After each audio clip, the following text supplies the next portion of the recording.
Princess Lyra of the Valen Empire had conquered 17 star systems without breaking a sweat. Her crystalline blue skin shimmered with confidence as she stood in the command center of her flagship, watching another world fall before her fleet. Beside her, Captain Elena of the Elvish Confederation adjusted her pointed ears nervously, her silver hair catching the light from the tactical displays. "Your Highness, the human resistance on Terra Colony 7 is proving more stubborn than anticipated," Elena reported, her melodic voice carrying a hint of concern. Lyra's four arms gestured dismissively. "Humans are primitive beings. They lack our advanced technology and centuries of military experience. This delay is merely temporary." The princess had spent months studying human military doctrine, expecting to find crude tactics and limited strategic thinking. Instead, her analysts had presented her with reports of impossible victories, guerrilla warfare that defied conventional logic, and a species that seemed to thrive under pressure. She had dismissed these reports as exaggerations. A communication alert chimed across the bridge. "Your Highness, we have received a transmission from the human forces," the communications officer announced. "Display it," Lyra commanded, smoothing her royal robes and ensuring her crown sat perfectly atop her elongated skull. She expected to see a desperate plea for mercy or perhaps a crude attempt at negotiation. The holographic display flickered to life, revealing a figure that made both alien women freeze. The human soldier wore simple combat fatigues, his equipment basic by their standards, yet something about his presence commanded attention. His brown hair was disheveled from battle, dirt smudged across his weathered face, but his green eyes held a calm intensity that neither Lyra nor Elena had ever encountered. "I am Sergeant Marcus Thompson of the Terran Defense Corps," the human said, his voice steady and matter-of-fact. "I believe you wanted to discuss terms." Lyra felt an unexpected flutter in her chest.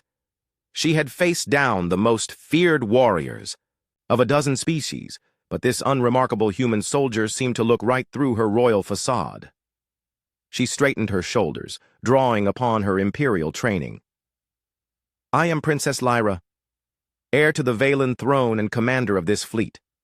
You will surrender immediately, or we will reduce your colony to ash." Marcus nodded thoughtfully, as if considering her words with genuine interest rather than fear. "That's certainly an option. But before you do that, you might want to take a look at your fleet's current status." Elena's pointed ears twitched as she quickly accessed the tactical displays. Her silver eyes widened in alarm. "Your Highness, we're reading massive power fluctuations across all our ships. Our weapon systems are experiencing cascading failures." Lyra's confidence wavered for the first time in her military career. "Impossible. Our technology is centuries ahead of theirs." "Technology isn't everything," Marcus replied with a slight smile that somehow managed to be both respectful and infuriating. "Sometimes you just need to know where to hit something to make it stop working." The princess felt heat rising in her crystalline cheeks. How had this primitive human managed to compromise her entire fleet? Her four hands clenched into fists as she struggled to maintain her composure. "You're bluffing," she declared, though uncertainty crept into her voice. "Elena, run a full diagnostic," she commanded.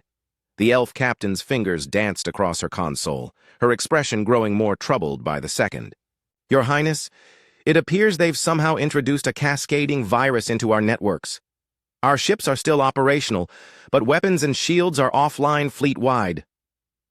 Marcus leaned back in his chair, completely relaxed despite addressing two of the most powerful military leaders in known space. "We've been watching your fleet movements for weeks, learning your patterns, your protocols, your weaknesses. Humans might not have the fanciest technology, but we're really good at figuring out how to break things." Lyra's royal training warred with her growing fascination. This human showed no deference to her rank, no fear of her reputation.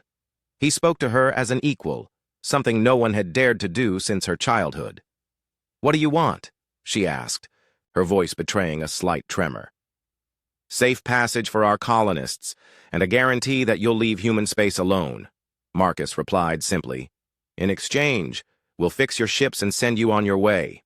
Elena looked between the princess and the human soldier, noting the way Lyra's usual commanding presence seemed to have deserted her. The elf had served under the princess for 5 years and had never seen her so flustered. "You would let us go?" Lyra asked, genuine surprise coloring her tone.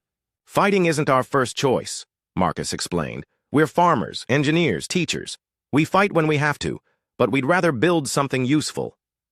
The simplicity of his words struck Lyra like a physical blow. In her empire, strength was everything. Conquest was the highest virtue. Yet this human spoke of building rather than destroying, of choice rather than inevitability. She found herself studying his face through the holographic display, noting the laugh lines around his eyes, the patient intelligence in his expression. He waited silently while she processed his offer, showing no impatience or pressure tactics. "And if I refuse?" she asked, though she was no longer certain she wanted to. Marcus shrugged. "Then we keep playing this game until one of us gets tired of it. But I should mention that while we were talking, 3 more of our ships just finished, placing charges on your fleet's engine cores." Elena's console erupted in alarms. "Confirmed, Your Highness. Unknown contacts detected at close range to our propulsion systems." Lyra felt the last of her composure cracking. This human had outmaneuvered her completely, yet he offered mercy instead of demanding surrender. Everything she had been taught about power and conquest seemed suddenly hollow. "You could destroy us all," she said quietly. "Could, yes. Want to? No," Marcus replied. "Like I said, we'd rather build things." Princess Lyra of the Vaylon Empire looked at Captain Elena, seeing her own confusion reflected in the elf's silver eyes. They had come here expecting to face primitives, but instead found themselves completely outmatched by a species that fought not out of aggression, but out of necessity. For the first time in her life, Lyra wondered if there might be more to strength than the ability to destroy.